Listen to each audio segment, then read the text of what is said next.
আসসালামু আলাইকুম। মেডিবির nursing admission প্রোগ্রামে তোমাদের সবাইকে স্বাগতম। আমি মুশফিকা রহমান অন্না। আমি আছি তোমাদের সঙ্গে কেমিস্ট্রি নিয়ে। তো আজকে আমরা কেমিস্ট্রির লেকচার 3 পড়ব। লেকচার 3 এ আমাদের যেটা আছে সেটা হচ্ছে তৃতীয় অধ্যায় মৌলের পর্যায়বৃত্ত ধর্ম ও রাসায়নিক বন্ধন। তো চলো শুরু করা যাক। তো এই অধ্যায়ের প্রথমে আমাদের যে টপিকটা আছে সেটা হচ্ছে পর্যায় সারণী। তো পর্যায় সারণীর প্রথমে যেটা আছে সেটা হচ্ছে আধুনিক পর্যায় সূত্র। মৌলসমূহের ভৌত ও রাসায়নিক ধর্মাবলী এদের পারমাণবিক সংখ্যা বৃদ্ধির সাথে সাথে পর্যায়ক্রমে আবর্তিত হয়। এটা হচ্ছে আধুনিক পর্যায় সূত্র আমাদের। তো এটা একটু দেখে রাখবা তোমরা। তারপরে হচ্ছে পর্যায় সারণী সম্পর্কে কিছু তথ্য। সর্বপ্রথম মেন্ডেলিফ 63টি মৌল নিয়ে পারমাণবিক ভরের ক্রম অনুসারে 12টি পর্যায় ও 8টি গ্রুপে ভাগ করে দীর্ঘাকার পর্যায় সারণী তৈরি করেছিলেন মেন্ডেলিফ। এরপর বিজ্ঞানী বোর ইলেকট্রন বিন্যাসের ভিত্তিতে 7টা পর্যায় ও 18টি শ্রেণীতে ভাগ করে আধুনিক পর্যায় সারণী তৈরি করেন। মেন্ডেলিফ যেটা তৈরি করছিলেন সেটা হচ্ছে দীর্ঘাকার পর্যায় সারণী ছিল। ওটার পর্যায় ছিল 12টা, গ্রুপ ছিল 8টা। পরবর্তীতে বোর যে পর্যায় সারণীটা তৈরি করেন সেটাকে বলা হয় আধুনিক পর্যায় সারণী। এটার পর্যায় হচ্ছে 7টা আর শ্রেণী হচ্ছে 18টা। আর আইইউপ্যাক অনুমোদিত মোট মৌলের সংখ্যা হচ্ছে 118টি। তারপর হচ্ছে ইলেকট্রন বিন্যাসের ভিত্তিতে মৌলসমূহের ব্লক। 4টা ব্লক আছে, এস, পি, ডি আর এফ। তো এস ব্লক মৌল যেগুলো সেগুলো হচ্ছে 14টা মৌল আছে মোট এস ব্লকে। আর এই কিছু মৌল আছে যেমন hydrogen, helium, lithium, beryllium, magnesium, এগুলো হচ্ছে এস ব্লক মৌল। পি ব্লক মৌল, পি ব্লক মৌল হচ্ছে 36টি। আমরা হচ্ছে ব্লক মানে এগুলোর সংখ্যাটা খুব ভালোভাবে মনে রাখবো যে এস ব্লক মৌলে কতগুলো আছে, পি ব্লক মৌলে কতগুলো আছে, তারপরে আমরা উদাহরণ মনে রাখার চেষ্টা করব। তো পি ব্লক মৌলের উদাহরণগুলো হচ্ছে boron, carbon, aluminium, chromium, argon. D block মৌল আছে 41টা, স্ক্যান্ডিয়াম, তারপরে জিঙ্ক, আয়রন, এগুলো হচ্ছে সব ডি ব্লক মৌল। আর এফ ব্লক মৌল হচ্ছে 27টা, যেমন হচ্ছে লরেনসিয়াম, অ্যাক্টিনিয়াম, এগুলো হচ্ছে সব এফ ব্লক মৌল। এরপর আসি হচ্ছে আমরা অবস্থান্তর মৌলতে। অবস্থান্তর মৌলের সংজ্ঞা: যেসব ডি ব্লক মৌল অন্তত এমন একটি আয়ন গঠন করে যাদের ইলেকট্রন বিন্যাসে ডি অরবিটাল আংশিকভাবে পূর্ণ, মানে ডি অরবিটালে হচ্ছে 1 থেকে 9টা ইলেকট্রন থাকে, তাদেরকে অবস্থান্তর মৌল বলে। ঠিক আছে, এখন কথা হচ্ছে ডি ব্লক মৌলের ক্ষেত্রে মানে এটা মনে রাখতে হবে যে আয়ন থাকবে আর হচ্ছে ডি অরবিটালটা আংশিকভাবে পূর্ণ থাকবে, 1 থেকে 9টা ইলেকট্রন থাকবে। এটা হচ্ছে অবস্থান্তর মৌল। অবস্থান্তর মৌলের কিছু বৈশিষ্ট্য আছে, জাস্ট বৈশিষ্ট্যগুলো মনে রাখবা। সেটা হচ্ছে অবস্থান্তর মৌলসমূহ পরিবর্তনশীল যোজ্যতা প্রদর্শন করে, রঙিন যৌগ গঠন করে, জটিল যৌগ গঠন করে, প্রভাবক রূপে ক্রিয়া করে, আর প্যারাচুম্বকীয় ধর্ম প্রদর্শন করে। অবস্থান্তর মৌলসমূহ প্যারাচুম্বকীয় ধর্ম প্রদর্শন করে। এখন এই অবস্থান্তর মৌলের ক্ষেত্রে ব্যতিক্রম যে দুইটা মৌল সেটা হচ্ছে স্ক্যান্ডিয়াম আর জিঙ্ক। স্ক্যান্ডিয়াম আর জিঙ্কের ক্ষেত্রে দেখো এরা ডি ব্লক মৌল হলেও কিন্তু অবস্থান্তর মৌল না। তার কারণ অবস্থান্তর মৌল হওয়ার শর্ত হচ্ছে ডি অরবিটালে ইলেকট্রন সংখ্যা 1 থেকে 9 পর্যন্ত থাকতে হয়। কিন্তু এখানে স্ক্যান্ডিয়ামের ক্ষেত্রে দেখা যাচ্ছে কি 3D তে কোনো ইলেকট্রনই নাই, শূন্য। তো এটা ডি ব্লক মৌল ঠিক আছে, কিন্তু এখানে হচ্ছে এটা অবস্থান্তর মৌল না। আর জিঙ্কের ক্ষেত্রেও একই অবস্থা, 10টা, মানে এটা হচ্ছে পুরো পরিপূর্ণ, মানে ডি ব্লকটা পরিপূর্ণ হয়ে আছে। এজন্য জিঙ্কও হচ্ছে অবস্থান্তর মৌল না। এটা ডি ব্লক মৌল কিন্তু অবস্থান্তর মৌল না। এবার অন্ত অবস্থান্তর মৌল: যেসব মৌলের কোনো সুস্থিত আয়নের ইলেকট্রন বিন্যাস F1 হতে F13 হয় তাদেরকে অন্ত অবস্থান্তর মৌল বলা হয়। অন্ত অবস্থান্তর মৌল সংখ্যা হচ্ছে 28টা। মোস্ট ইম্পর্টেন্ট, এটা মনে রাখা লাগবে যে অন্ত অবস্থান্তর মৌলের সংখ্যা কয়টা। অন্ত অবস্থান্তর মৌল হচ্ছে 28টা। উদাহরণ কি? উদাহরণ হচ্ছে সেলেনিয়াম। সেলেনিয়াম একটা অন্ত অবস্থান্তর মৌল। এরপর হচ্ছে আমরা দেখব এই যে 4টা ব্লক পড়লাম আমরা, এস, পি, ডি আর এফ। এই 4টা ব্লকের কিছু সাধারণ ধর্মাবলী আছে, সেগুলো আমরা একটু দেখব। এখন দেখি, প্রথমে ওরা বলছে সংখ্যার কথা। এস ব্লকে মোট 14টা মৌল আছে, এটা আমরা জানি, একটু আগে পড়ে আসলাম। পি ব্লকে 36টা আছে, ডি ব্লকে 41টা আছে, এফ ব্লকে 27টা মৌল আছে, একটু আগে আমরা এটা পড়ে আসলাম। এরপর দেখা গেছে যে এস ব্লক মৌলগুলো কোন কোন গ্রুপে অবস্থিত। দেখো, এস ব্লক মৌল এখানে দেওয়া আছে 1A, মানে তোমাদের বইয়ের গ্রুপ নাম্বার 11 দেওয়া আছে হচ্ছে 2A, আর হচ্ছে হিলিয়াম। এগুলা হচ্ছে এস ব্লক মৌল। এইসব গ্রুপে যে মৌলগুলো থাকে সেগুলো সব এস ব্লক মৌল। এরপর পি ব্লক মৌল এই গ্রুপগুলোতে আছে, বা গ্রুপ 13 থেকে 18, হিলিয়াম ব্যতীত। হিলিয়াম কিন্তু এস ব্লক মৌলতে চলে গেছে। হিলিয়াম ছাড়া গ্রুপ 13 থেকে 18তে যে মৌলগুলো আছে সেগুলো সব পি ব্লক মৌল। আর গ্রুপ 3 থেকে 12তে যেগুলো আছে ওগুলো হচ্ছে ডি ব্লক মৌল। আর এফ ব্লক মৌল হচ্ছে ল্যান্থানাইড ও অ্যাক্টিনাইড সিরিজ। মনে রাখবা কি এফ ব্লক মৌল হচ্ছে ল্যান্থানাইড ও অ্যাক্টিনাইড সিরিজ। এরপর দেখি এস ব্লক মৌল হচ্ছে ধাতু প্রকৃতির। পি ব্লকে ধাতু, অপধাতু, অধাতু তিনটাই আছে। ডি ব্লক ধাতু, এফ ব্লক ও ধাতু। তাহলে আমরা সব ভুলে যাবো, মনে রাখবো শুধু পি ব্লকের কথা। শুধু পি ব্লকের কথা মনে রাখবো। পি ব্লকে ধাতু, অপধাতু আর অধাতু তিনটাই আছে। এখন কথা হচ্ছে এই অপধাতুটা কি? অপধাতু হচ্ছে যার মধ্যে ধাতু আর অধাতু দুটার বৈশিষ্ট্যই আছে, সেটাকে আমরা বলে থাকি হচ্ছে অপধাতু। এবার গলনাঙ্ক স্ফুটনাঙ্ক দেখো। এস ব্লকের গলনাঙ্ক স্ফুটনাঙ্ক নিম্ন, পি ব্লকে নাই। ডি ব্লকের হচ্ছে গলনাঙ্ক স্ফুটনাঙ্ক উচ্চ আর এফ ব্লকেরও উচ্চ। তো আমরা শুধু মনে রাখবো গলনাঙ্ক স্ফুটনাঙ্কের ক্ষেত্রে এস ব্লকের কথা, এটা নিম্ন। ঠিক আছে, এরপর আসলাম আমরা ভরে। এস ব্লকের মৌলগুলো হচ্ছে নরম হয় আর নমনীয় হয়। ডি ব্লকের মৌলগুলো ভারী, কঠিন, শক্ত। এফ ব্লকের গুলো ভারী হয় আর ঘনত্ব খুব বেশি হয়। ঠিক আছে, এফ ব্লকের গুলো ভারী হয় এবং ঘনত্ব খুব বেশি হয়। এরপর তড়িৎ ধনাত্মকতা। এস ব্লকের মৌলগুলো হচ্ছে তড়িৎ ধনাত্মক, পি ব্লক তড়িৎ ঋণাত্মক, ডি ব্লকও তড়িৎ ধনাত্মক, এফ ব্লকও তড়িৎ ধনাত্মক। তাহলে আমরা শুধু মনে রাখবো তড়িৎ ধনাত্মকতার ক্ষেত্রে পি ব্লকটা শুধুমাত্র তড়িৎ ঋণাত্মক, বাকি সবগুলো তড়িৎ ধনাত্মক, এটা মনে রাখবো। এরপর আসি পরিবাহিতায়। এস ব্লক যেহেতু ধাতু, তো ধাতু তো সবসময় তাপ ও বিদ্যুৎ সুপরিবাহী হবেই, এটা স্বাভাবিক। আর পি ব্লকের মৌলগুলো তাপ ও বিদ্যুৎ কুপরিবাহী হবে। এরা যেহেতু অপধাতু, অধাতু আছে, সেহেতু হচ্ছে ধাতু ও গ্রাফাইট ব্যতীত বাকি সবগুলাই হচ্ছে তাপ ও বিদ্যুৎ কুপরিবাহী। আর বাকি ডি ব্লক, এফ ব্লক বলে ওরা তো ধাতু, তো ওরা হচ্ছে তাপ ও বিদ্যুৎ সুপরিবাহী হয়। এরপর দেখো কিছু শর্টকাট আনছি আমি এখানে। যেমন দেখো গ্রুপ 1 এর এ, হ্যাঁ, এইখানে কি কি মৌল আছে সেটা মনে রাখার জন্য আমি যে শর্টকাটটা দিব সেটা হচ্ছে লিনাকে রুবি সাজিয়ে ফেলেছে।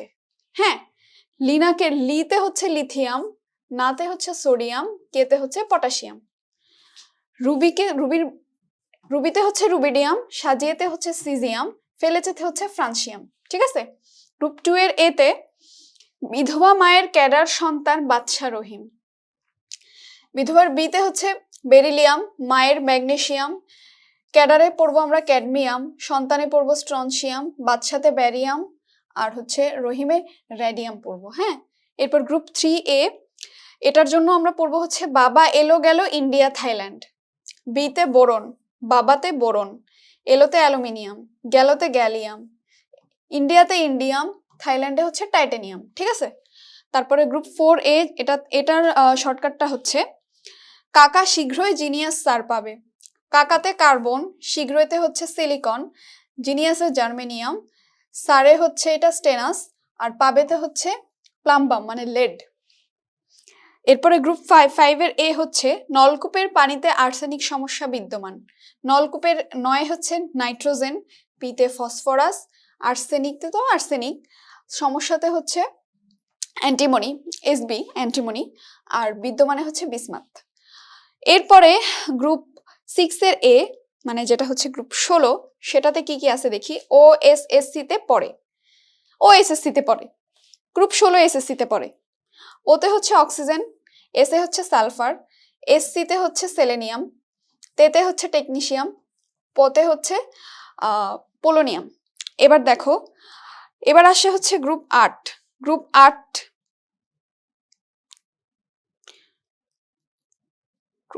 না, এটা তো গ্রুপ 17 হওয়ার কথা। আচ্ছা, সরি গ্রুপ 7। গ্রুপ 7 যেটা আছে, যে মৌলগুলো আছে, এগুলোকে আমরা বলি হচ্ছে হ্যালোজেন। হ্যালোজেন মৌল কি কি? Fluorine, chlorine, bromine, iodine, astatine. এটার একটা শর্টকাট হচ্ছে first class British Indian architect. হ্যাঁ, ফার্স্টে হচ্ছে ফ্লোরিন, ক্লাসে হচ্ছে ক্লোরিন, ব্রিটিশে হচ্ছে ব্রোমিন, ইন্ডিয়ানেতে হচ্ছে আয়োডিন, আর আর্কিটেক্টে হচ্ছে অ্যাস্টার্টিন। এরপরে গ্রুপ 0 বা গ্রুপ 18, এগুলো হচ্ছে নিষ্ক্রিয় গ্যাস। এটা কিভাবে মনে রাখতে পারো? হিলি নীলি আর কৃপা যায় রংপুর, এভাবে মনে রাখতে পারো। হ্যাঁ, হিলি নীলি আর কৃপা যায় রংপুর। সরি, হিলিতে হচ্ছে হিলিয়াম, নীলিতে নিয়ন, আরে হচ্ছে আর্গন, কৃপাতে হচ্ছে ক্রিপ্টন, যাইতে হচ্ছে জেনন, রংপুরে হচ্ছে রেডন। হ্যাঁ, এরপর এস ব্লক মৌল। দেখি এবার আমরা এস ব্লক মৌলসমূহ হচ্ছে মূলত দুই প্রকারের হয়ে থাকে, একটা হচ্ছে ক্ষার ধাতু আর একটা হচ্ছে মৃৎক্ষার ধাতু। আচ্ছা, এটা মৃৎক্ষার ধাতু কেন বলা হয়? মাটিতে পাওয়া যায়, সেজন্য এগুলোকে বলা হয় মৃৎক্ষার ধাতু। তো ক্ষার ধাতু হচ্ছে গ্রুপ 1 এর মৌলগুলো আর মৃৎক্ষার ধাতু হচ্ছে গ্রুপ 2 এর মৌলগুলো। এক্সেপশনাল কি? এক্ষেত্রে একটা এক্সেপশনাল হচ্ছে ক্ষার ধাতু মৃৎক্ষার ধাতুর মধ্যে সবগুলোই মোটামুটি বুনসেন বার্নারের শিখায় একটা করে বর্ণ দিবে, হ্যাঁ, কিন্তু বেরিলিয়াম আর ম্যাগনেসিয়াম বুনসেন শিখায় কোনো বর্ণ সৃষ্টি করবে না। এটা হচ্ছে এক্সেপশনাল, বেরিলিয়াম আর ম্যাগনেসিয়াম বুনসেন শিখায় কোনো বর্ণ সৃষ্টি করবে না। এরপর কি বলছে? বেরিলিয়াম ছাড়া অন্য সব ধাতু আয়নিক যৌগ গঠন করবে।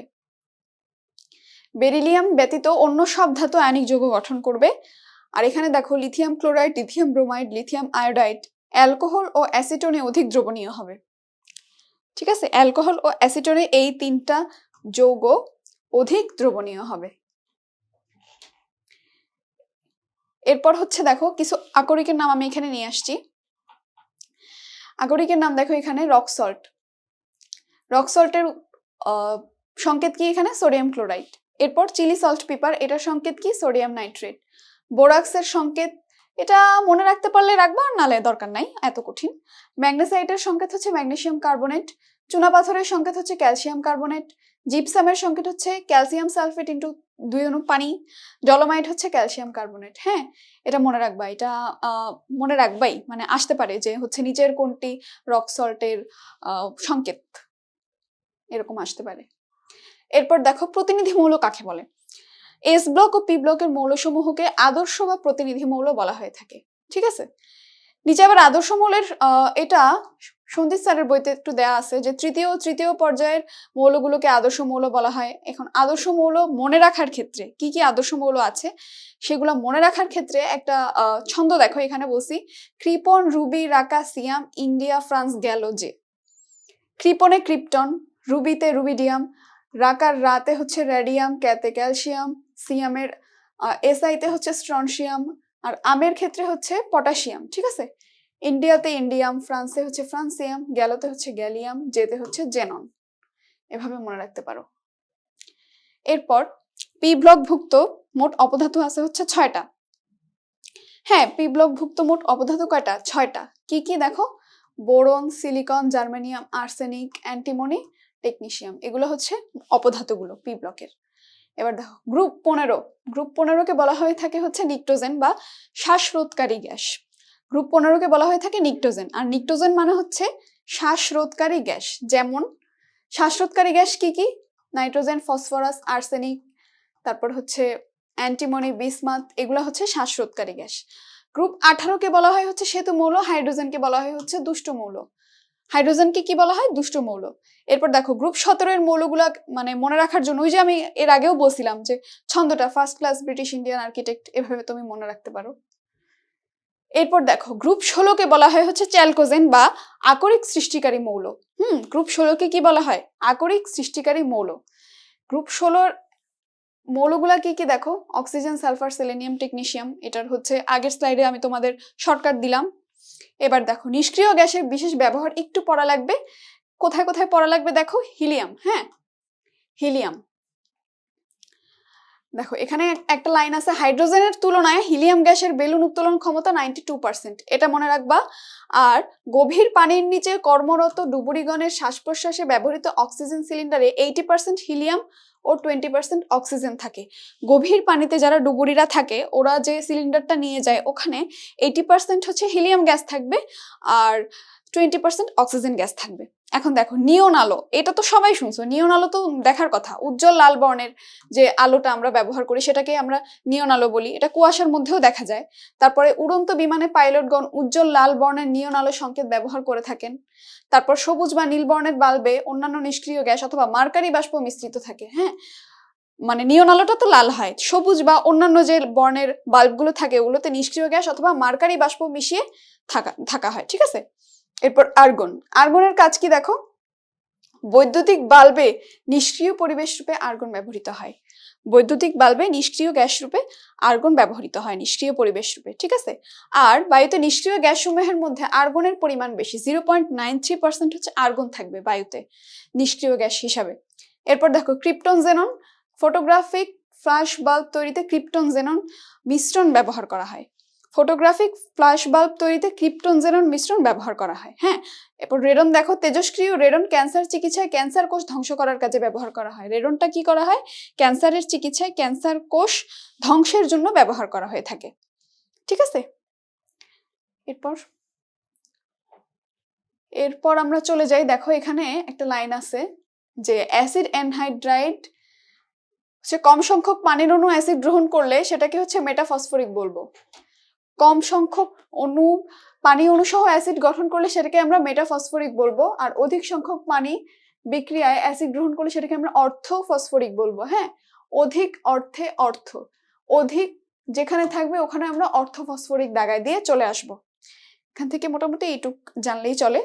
আর এখানে থেকে এটা একটু দেখতে পারো যে এই দুইটা হচ্ছে ক্ষারধর্মী, উভয়ই হচ্ছে ক্ষারধর্মী, ক্ষারধর্ম প্রদর্শন করে।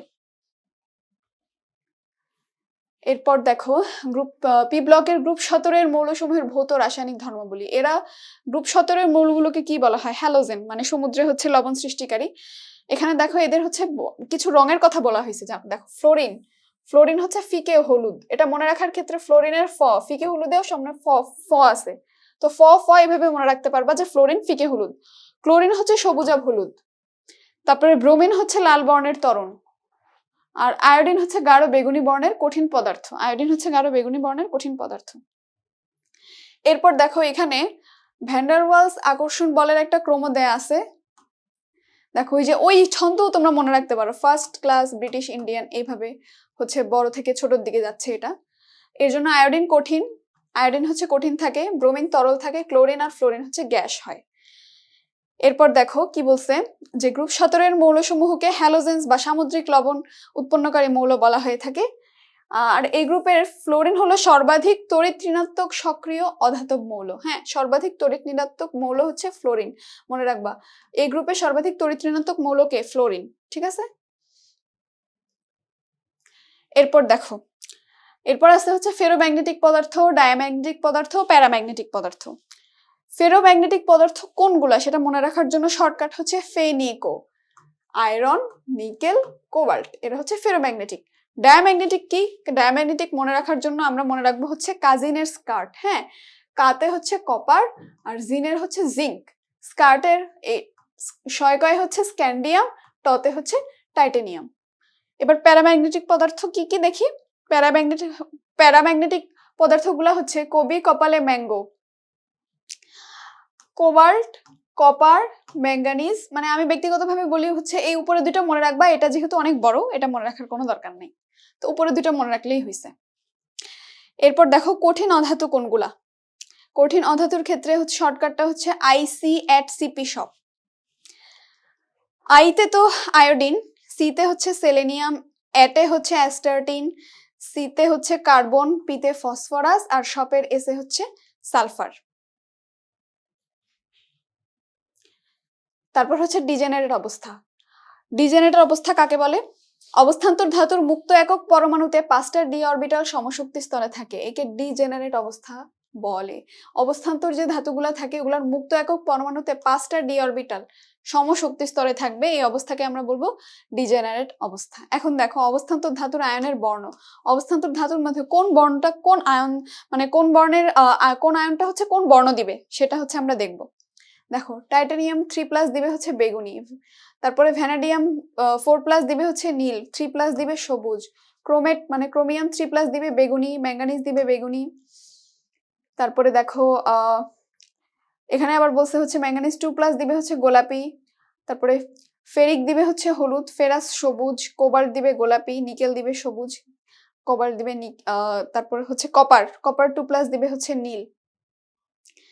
এটা হচ্ছে চার্ট মনে রাখতে পারো, 100% দেয়া আছে, ঠিক আছে, সবগুলো মনে নাও থাকতে পারে। দেখো তোমরা মিলাই পড়বা যে সবুজ কোনটা কোনটা দিবে। যেমন দেখো এখানে ভ্যানাডিয়াম 3+ সবুজ দিচ্ছে, তারপরে হচ্ছে ফেরাস আয়নটা হচ্ছে সবুজ দিচ্ছে, নিকেলও সবুজ দিচ্ছে, কিউপ্রাস দেখো নীল দিচ্ছে, আর ভ্যানাডিয়াম 4+ ও নীল দিচ্ছে। এরকম মিলাই পড়বা যে বেগুনি কোনটা দিচ্ছে, গোলাপি কোনটা দিচ্ছে, নীল কোনটা দিচ্ছে, সবুজ কোনটা দিচ্ছে, এগুলো হচ্ছে মিলাই পড়বা।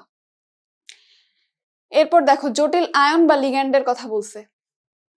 এখন দেখো লিগ্যান্ড কাকে বলা হয়? জটিল আয়ন বা জটিল যৌগ গঠনকালে নিঃসঙ্গ ইলেকট্রন যুগল প্রদানকারী ঋণাত্মক আয়ন বা যৌগ অণুকে দাতা বা লিগ্যান্ড বলা হয়। লিগ্যান্ডের বাংলা হচ্ছে দাতা, ঠিক আছে? তো জটিল আয়ন বা জটিল যৌগ যখন গঠন হয় তখন নিঃসঙ্গ ইলেকট্রন যুগল প্রদানকারী ঋণাত্মক যে আয়নটা থাকবে সেটাকে আমরা লিগ্যান্ড বলবো। সাধারণ লিগ্যান্ডের মধ্যে কি কি আছে দেখি? অ্যামোনিয়া আছে, পানি আছে, ক্লোরাইড আছে, সায়ানাইড আছে, এগুলো হচ্ছে সাধারণ আয়নের লিগ্যান্ড, ঠিক আছে?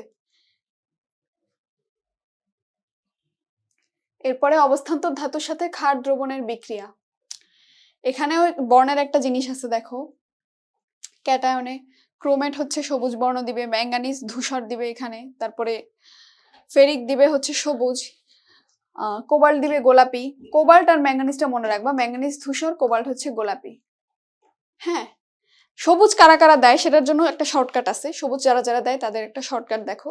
সকল ক্রমেই ফিরছে, সরি নকল ক্রমেই ফিরছে। নকলে হচ্ছে তোমার নিকেল, ক্রোমেতে ক্রোমিয়াম, ফিরছেতে হচ্ছে ফেরাসান। এরা এই তিনজন হচ্ছে তোমার সবুজ বর্ণ দিবে। হ্যাঁ, এটা মনে রাখতে পারবা, সবুজ বর্ণ কারা কারা দিচ্ছে এই শর্টকাট দিয়ে। তারপরে কি বলছে যে বিরল মৃত্তিকা মৌল। বিরল মৃত্তিকা মৌল পর্যায় সারণীতে হচ্ছে এদেরকে একই স্থানে রাখছে ল্যান্থানার মৌলসমূহ। হ্যাঁ, এগুলাকে বিরল মৃত্তিকা মৌল বলা হয় আর এদের বর্ণ হচ্ছে রূপালী হয়। বিরল মৃত্তিকার মৌল হচ্ছে, মৌলের বর্ণগুলো হচ্ছে রূপালী হয়। এখান থেকে এটুকু মনে রাখলেই হবে। এবার দেখো অ্যাক্টিনাইড সিরিজ। পর্যায় সারণীর সপ্তম পর্যায়ের ও গ্রুপ 3 এর সকল অ্যাক্টিনিয়াম ও এর পরবর্তী থোরিয়াম থেকে লরেন্সিয়াম পর্যন্ত যে 14টা মোট মানে যে 15টা মৌল, এগুলোকে একত্রে তোমার অ্যাক্টিনাইড সিরিজ বলা হয়। শুধু জাস্ট মানে সংজ্ঞাটা একটু মাথায় রাখবা।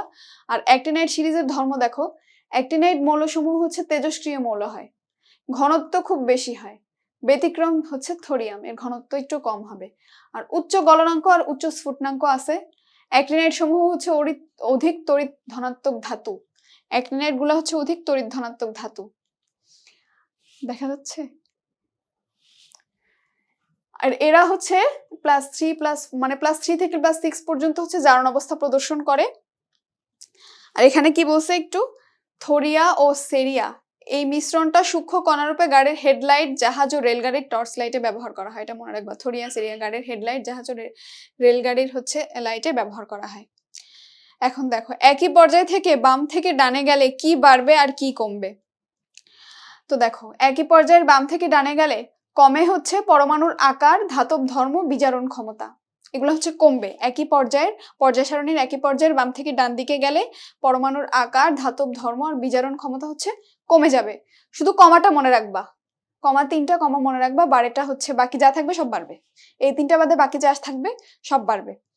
আর এখানে হচ্ছে উপর থেকে, পর্যায় সারণীর উপর থেকে নিচে যখন নামবে তখন হচ্ছে বিপরীত হবে। মানে উপর থেকে নিচে নামার ক্ষেত্রে কি হবে জানো, কমাগুলা বেড়ে যাবে আর বাড়াগুলা হচ্ছে কমে যাবে, এটা একটু মনে রাখবা।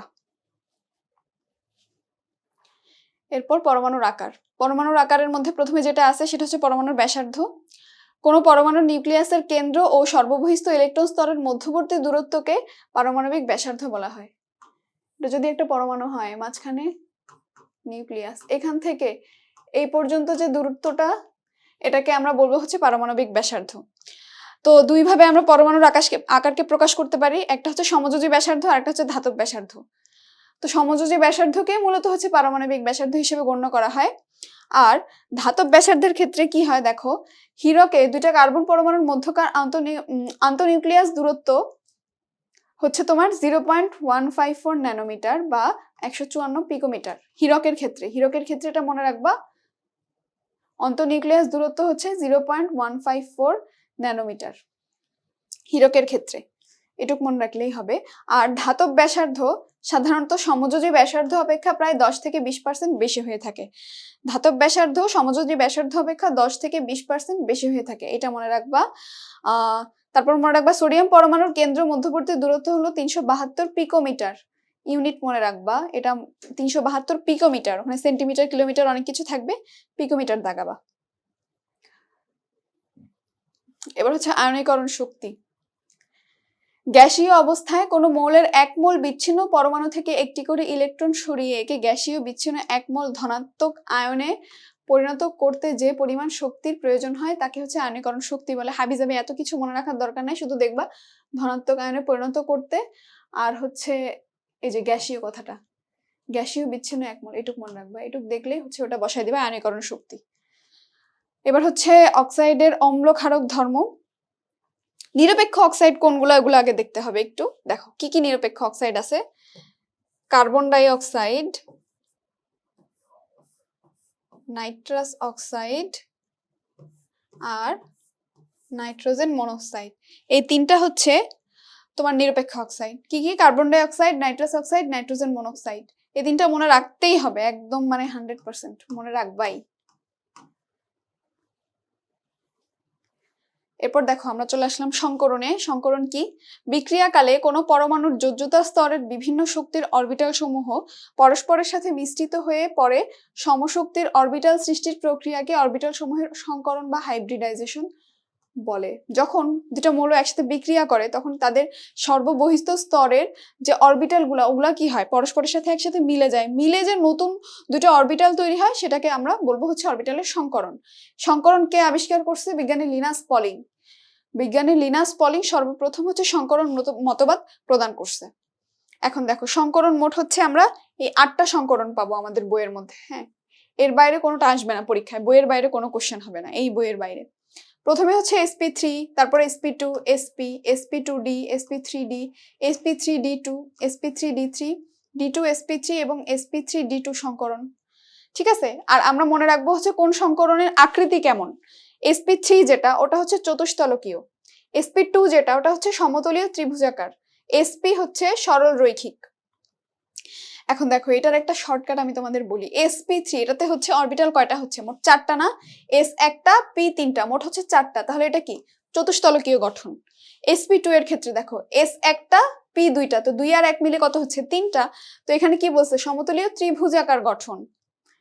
sp মোট 2টা, তো এটাতে কি হচ্ছে? সরল রৈখিক গঠন। তারপর sp2d এটা হচ্ছে সমতলীয় বর্গাকার, এটা একটু মনে রাখা লাগবে। এরপর sp3d যেটা এখানে কয়টা আছে? দেখো 5টা আছে, 3 p 3টা, s একটা, d একটা, তো 3 আর 2 মিলে হচ্ছে 5। দেখো ত্রিকোণাকার দ্বি পিরামিড, 3 আর 2 মিলে কত হচ্ছে? 5 না? এভাবে একটু মনে রাখতে পারবা। এরপর দেখো sp3d2 এটা অষ্টতলকীয় গঠন, sp3d3 এটা হচ্ছে পঞ্চভুজা দ্বিপিরামিড গঠন, এভাবে একটু মনে রাখতে পারবা। তারপরে d2 sp3 এটা হচ্ছে অষ্টতলকীয় গঠন, গনে গনে হচ্ছে অ্যান্সার করতে পারবা। এরপর দেখো এখানে কি বলছে, কার্বন পরমাণুর যে সংকর আয়নগুলো ওগুলো দেখানো হয়েছে। প্রথমে দিচ্ছে হচ্ছে ইথেন। ইথেনের সংকরণ হচ্ছে sp3 সংকরণ, 4টা সংকর অরবিটাল। এখানে হচ্ছে 25% বৈশিষ্ট্য s এর থাকবে, বন্ধন কোণ থাকবে হচ্ছে 109.5 ডিগ্রি। এই 3টা বন্ধন কোণ একদম মানে ঠাড়া মুখস্থ থাকাই লাগবে, একদম 100%। এই 3টা মুখস্থ থাকাই লাগবে, সব ভুলে যাবে, এই 3টা ভুলে যাবে না। তারপরে কার্বন কার্বন দূরত্ব এটা হচ্ছে 0.154 ন্যানোমিটার ইথেনের ক্ষেত্রে, আর কার্বন হাইড্রোজেন হচ্ছে 0.110 ন্যানোমিটার। আর sp3 তে হচ্ছে সবসময় চতুস্তলকীয় গঠন হয়, এটা তো একটু আগে পড়লাম। ইথিনের সংকরণ হচ্ছে sp2, 3টা সংকর অরবিটাল থাকবে এখানে sp2 তে। তো দেখো এখানে s এর বৈশিষ্ট্য থাকবে হচ্ছে 33.3%, বন্ধন কোণ হচ্ছে 120 ডিগ্রি। কার্বন কার্বন দূরত্ব এটাতে হবে দেখো 0.134, দেখছো কমে হচ্ছে 0.134। আর সমতলীয় ট্রাইগোনাল মানে হচ্ছে ত্রিভুজাকার, ট্রাইগোনাল মানে ত্রিভুজাকার। এরপর হচ্ছে ইথাইনের সংকরণ হচ্ছে sp, 2টা সংকর অরবিটাল থাকে, 50% 50%, 2টা ভাগে ভাগে, s এর থাকবে 50%, p এর থাকবে 50%। আর বন্ধন কোণ সরল রেখার মাঝখানে কি কোণ থাকে? 180 ডিগ্রি, এটারও তাই 180 ডিগ্রি। আর কার্বন কার্বন দূরত্ব হচ্ছে 0.120, আর আকৃতি হচ্ছে সরল রৈখিক। এরপর দেখো এখানে শুধু এত কিছু দেখার দরকার নাই, শুধু সংকর অরবিটাল দেখবো আর হচ্ছে বন্ধন কোণগুলা দেখবো। দেখো বেরিলিয়াম ক্লোরাইড যেটার ওটা হচ্ছে sp সংকরণের সরল রৈখিক কোণ হচ্ছে 180 ডিগ্রি হবে। বেরিলিয়াম ক্লোরাইড যেটা বেরিলিয়াম ট্রাইক্লোরাইড এটার সংকর অরবিটাল হচ্ছে sp2, আকৃতি হচ্ছে সমতলীয় ত্রিভুজাকার, বন্ধন কোণ হবে হচ্ছে 120 ডিগ্রি। এরপর যেটা এটা হচ্ছে মিথেনের সংকরণ sp3, এটা চতুস্তলকীয় হবে, বন্ধন কোণ একটু আগে পড়ে আসছি। অ্যামোনিয়ার sp3, অ্যামোনিয়ার ক্ষেত্রে বন্ধন কোণে একটু ঝামেলা আছে, 107 ডিগ্রি। হ্যাঁ, পানির অণুরও হচ্ছে sp3, পানির অণুর বন্ধন কোণ হচ্ছে 104.5 ডিগ্রি। এগুলা মানে মোটামুটি এগুলা হচ্ছে মনে রাখলে পরীক্ষায় এগুলোর ভিতর থেকেই আসে, ছোট ছোট, বড় বড় গুলো অত একটা আসে না। এবার হচ্ছে ফাজানের নিয়ম। দেখো ডিরেক্ট হচ্ছে ফাজানের নিয়মে আমরা চলে যাই। ফাজান কি বলছে যে ক্যাটায়ন ও অ্যানায়নের চার্জের পরিমাণ যত বেশি হবে পোলারায়ন তত বেশি হয়। ফাজানের নিয়মের প্রথম শর্ত হচ্ছে ক্যাটায়ন ও অ্যানায়নের চার্জের পরিমাণ যত বেশি হয় পোলারায়ন তত বেশি হয়। 2 নাম্বার হচ্ছে ক্যাটায়নের আকার যত ছোট হয় এবং অ্যানায়নের আকার যত বড় হবে পোলারায়ন তত বেশি হবে, জাস্ট মাথায় রাখবা। আর 3 নাম্বার হচ্ছে যেসব ক্যাটায়নের ইলেকট্রন বিন্যাসে এই যে এটা থাকবে, দেখো ডি অরবিটালে যাচ্ছে, তার মানে কি ডি অরবিটালে যায় তোমার কোন শক্তি স্তর থেকে? 3 থেকে না? 3 হতে পারে, এখানে 4 হতে পারে। ইলেকট্রন বিন্যাস থাকে সেসব ক্ষেত্রে এর তুলনায় অ্যানায়নের বিকৃতি বা পোলারায়ন বেশি মাত্রায় ঘটে। ঠিক আছে, এই 3টা জাস্ট একটু মাথায় রাখবা। এরপর দেখো ভ্যান ডার ওয়ালস বল। ভ্যান ডার ওয়ালস বলের সংজ্ঞা কি? অপোলার সমযোজী অণুসমূহের আন্তঃআণবিক আকর্ষণ বলকে ভ্যান ডার ওয়ালস আকর্ষণ বল বলা হয়। এটা মাথায় রাখবা। অপোলার সমযোজী অণুসমূহ, যেগুলো অপোলার সমযোজী অণু, সেগুলোর আন্তঃআণবিক আকর্ষণ বলকে ভ্যান ডার ওয়ালস আকর্ষণ বল বলা হয়। এরপর দেখো সন্নিবেশ সমযোজী বন্ধন কাকে বলে? দুটো পরমাণুর মধ্যে সমযোজী বন্ধন সৃষ্টির জন্য প্রয়োজনীয় ইলেকট্রন যুগল কোনো কোনো ক্ষেত্রে একটি মাত্র পরমাণু সরবরাহ করে থাকে এবং অপর পরমাণু কোনো ইলেকট্রন যোগান না দিয়ে ওই ইলেকট্রন যুগল সরবরাহকারী পরমাণুর সাথে সমভাবে শেয়ার করে বন্ধনে আবদ্ধ হয়, একে সন্নিবেশ সমযোজী বন্ধন বলে। মানে এখানে কি বলছে, একটা পরমাণু হচ্ছে শেয়ার করবে, আরেকজন কিছুই শেয়ার করবে না, তো এই দুইজন মিলে যে বন্ধনটা তৈরি করবে সেটাই হচ্ছে সন্নিবেশ সমযোজী বন্ধন। উদাহরণ কি? Beryllia, boron trichloride, boron trifluoride, ammonia, এগুলো হচ্ছে এগুলোর ভিতরে যে বন্ধন আছে সেটা হচ্ছে সন্নিবেশ সমযোজী বন্ধন।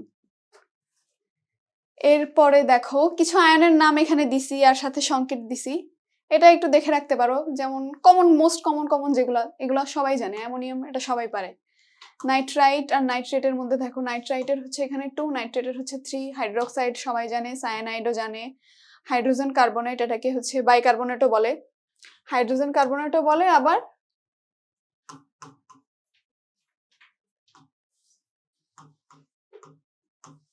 বাইকার্বনেটও বলে। তারপরে এটাকে হাইড্রোজেন সালফেট বা বাইসালফেটও বলে। তারপরে এটা বলছে dihydrogen phosphate, hypochlorite, chlorite, chlorate, এগুলো হচ্ছে একটু দেখে রাখবা যাতে পরীক্ষার হলে যদি সংকেত চায় দিতে পারো। এরপর হচ্ছে এখানে কিছু লিগ্যান্ডের নাম দিছে। দেখো পানি, এটা হচ্ছে H2O, এটাকে বলে অ্যাকুয়া। তারপরে NH2 হচ্ছে অ্যামিন, হ্যাঁ। আর CO কে বলে হচ্ছে কার্বনিল, NO কে বলে হচ্ছে nitrosyl, fluoro, chloro, bromo, iodo, hydroxo, cyano, easy, মানে দেখলেই পারবা। তারপরে দেখো আয়রন থাকলে সেটাকে বলে হচ্ছে ফেরেট, কপার থাকলে বলবে কিউপ্রেট, লেড থাকলে বলবে প্লাম্বেট, যেহেতু লেডের আরেকটা নাম প্লাম্বাম, তো সেজন্য। সিলভার থাকলে বলবে হচ্ছে আর্জেন্টেড। সিলভারের দেখো সংকেতটা এরকম না। গোল্ড থাকলে বলবে অরেট, কারণ গোল্ডের আরেক নাম হচ্ছে অরাম। টিন থাকলে বলবে স্টেনেট, কারণ টিনের আরেকটা নাম হচ্ছে স্টেনাস, সেজন্য। তারপর দেখো এখানে কিছু গলনাঙ্ক আর স্ফুটনাঙ্ক আছে, এগুলো একটু মাথায় রাখবা। যেমন সোডিয়াম ক্লোরাইডের গলনাঙ্ক এখানে বলছে 815 ডিগ্রি সেলসিয়াস, ম্যাগনেসিয়াম ক্লোরাইডের বলছে 714 ডিগ্রি সেলসিয়াস, অ্যালুমিনিয়াম ক্লোরাইডের বলছে হচ্ছে 140 ডিগ্রি সেলসিয়াস। এরপর স্ফুটনাঙ্ক দেখো, সোডিয়াম ক্লোরাইডের স্ফুটনাঙ্ক বলছে 1470 ডিগ্রি সেলসিয়াস, ম্যাগনেসিয়াম ক্লোরাইডের 1412 ডিগ্রি সেলসিয়াস, অ্যালুমিনিয়াম ক্লোরাইডের বলছে 178 ডিগ্রি সেলসিয়াস। অ্যান্সার করার সময় গলনাঙ্ক চাইছে না স্ফুটনাঙ্ক চাইছে, এটা একটু খেয়াল করে তারপর অ্যান্সার করবা, এখানে প্যাচ লাগে। গলনাঙ্ক চাইছে নাকি স্ফুটনাঙ্ক চাইছে। তারপর দেখো এখানে বলছে হাইড্রোজেন বন্ধন ও সমযোজী বন্ধনের পার্থক্য। হাইড্রোজেন বন্ধনের ক্ষেত্রে কি হয়? স্থির বৈদ্যুতিক আকর্ষণ বলের মাধ্যমে একটা হাইড্রোজেন বন্ধন তৈরি হয়। আর সমযোজী বন্ধন কি হয়? ইলেকট্রন জোড় শেয়ার করে তারপর আমার সমযোজী বন্ধন তৈরি হয়। এরপর কি বলছে দেখো, যৌগের ভৌত ধর্ম পরিবর্তন হয়। হাইড্রোজেন বন্ধনের ক্ষেত্রে যৌগের ভৌত ধর্ম পরিবর্তন হবে, আর সমযোজী বন্ধনের ক্ষেত্রে কি হবে? রাসায়নিক ধর্মের পরিবর্তন হবে। হাইড্রোজেন বন্ধনের ক্ষেত্রে ভৌত ধর্ম পরিবর্তন হয়, আর সমযোজী বন্ধনের ক্ষেত্রে রাসায়নিক ধর্মের পরিবর্তন হয়। তারপরে দেখো হাইড্রোজেন বন্ধন একই বা ভিন্ন অণুর মধ্যে হয়, আর সমযোজী বন্ধন সবসময় একই অণুর মধ্যে হবে।